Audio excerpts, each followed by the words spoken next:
ជំរាបសួរបងប្អូនទាំងអស់គ្នាថ្ងៃនេះខ្ញុំបានមកប្រកល់ផ្ទះមួយនៅខាងស្រុកប្រាសាទសម្បូរខេត្តកំពង់ធំសម្រាប់ពុកម៉ែបងប្អូននៅខាងប្រាសាទសម្បូរពុកម៉ែបងប្អូនចង់ទស្សនាផ្ទះគំរូផ្ទាល់ពុកម៉ែបងប្អូនអាចចេញមកទស្សនាផ្ទះគំរូនេះបានសម្រាប់ផ្ទះនេះដែរទំហំវាគឺ6x12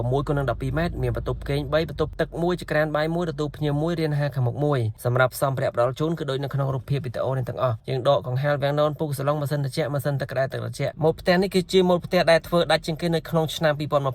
ពុកម៉ែបងប្អូនគឺម៉ូដផ្ទះដែលស្អាតជាងគេខាងយើងខ្ញុំសាងសង់គឺដាច់មែនតើបងប្អូនបាទភ្ញៀវគឺសង់មុតផ្ទះនេះច្រើនណាស់សម្រាប់ពុកម៉ែបងប្អូនដែលចង់សាងសង់ផ្ទះពុកម៉ែបងប្អូនទី1គឺយើងត្រូវសិក្សាកិច្ចសន្យាសិនបាទកិច្ចសន្យាហ្នឹងវាមាន6ទំព័រយើងរៀបរាប់ពីទំហំផ្ទះតម្លៃផ្ទះរយៈពេលសាងសង់ការធានាសម្ភារៈផ្ដល់ជូនចាប់ពីជើងក្រោមរហូតដល់ដំបូលលើមានអីខ្លះដំណាក់កាលនៃការទូទាត់ប្រាក់ជាដើមបាទយើងខ្ញុំមិនតម្រូវឲ្យពុកម៉ែបងប្អូនកក់ប្រាក់មុនទេពុកម៉ែគឺពុកម៉ែបងប្អូនអានកិច្ចសន្យាឃើញតែត្រឹមត្រូវអស់ហើយខាងខ្ញុំចុះទៅជួបដល់ទីតាំងដីផ្ទាល់ទៅធ្វើកិច្ចសន្យាជាមួយអាជ្ញាធរដែនដីនៅខាងបងប្អូនតែម្ដងបាទដូច្នេះហើយពុកម៉ែបងប្អូនដែលចង់សាងសង់ម៉ូដនេះពុកម៉ែបងប្អូនអាចមើលម៉ូដនេះជាគំរូបានហើយបើសិនជាពុកម៉ែបងប្អូនចង់អានកិច្ចសន្យាពុកម៉ែបងប្អូនអាចតាក់ទងមកតាមឆាតឬក៏ Telegram ឬក៏ឆាតចូល TikTok បាទសូមឲ្យពុកម៉ែបងប្អូនជួយចែករំលែកវីដេអូនេះទៅមនុស្សជាទីស្រឡាញ់ទាំងអស់គ្នាបាទអរគុណច្រើន